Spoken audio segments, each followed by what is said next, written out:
শিক্ষার্থী বন্ধুরা, আমরা এখন শিখব পানি খাওয়ার মতো সহজ ছোট্ট একটা পড়া। চলুন, পড়াটি হচ্ছে ICT এর পূর্ণরূপ কি, এর পুরো নাম কি, ইংরেজিতে এর পুরো নাম কি।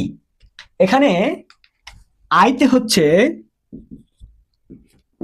I equal to information, information,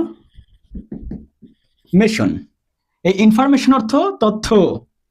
আর সিতে হচ্ছে কমিউনিকেশন,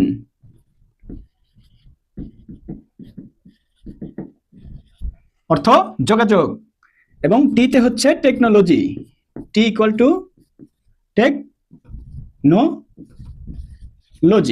প্রযুক্তি। তথ্য, যোগাযোগ এবং প্রযুক্তি। আইসিটি এর পুনরূপ হচ্ছে ইনফরমেশন অ্যান্ড কমিউনিকেশন টেকনোলজি। ইনফরমেশনের সাথে একটা অ্যান্ড, সম্পূর্ণ নামে ইনফরমেশনের সাথে একটা অ্যান্ড বসায় দেয়, যদিও এটা আলাদা অংশ সৌন্দর্যের জন্য। তথ্য এক জিনিস এবং যোগাযোগ আরেক জিনিস, এই দুইটা জিনিস একসাথে, তথ্য ও যোগাযোগ। এটার যে প্রযুক্তি সেটা হলো আইসিটি, তথ্য ও যোগাযোগ প্রযুক্তি। ইনফরমেশন অ্যান্ড কমিউনিকেশন টেকনোলজি, এই সম্পূর্ণটা। আশা করি আমরা সহজভাবে বুঝতে পারছি, সহজ পড়া, সহজ বিষয়। আশা করি আমরা সবাই মনে রাখবো এবং কি করব, সবাইকে সুন্দরভাবে জানিয়ে দেব যারা যারা আমরা জানি না।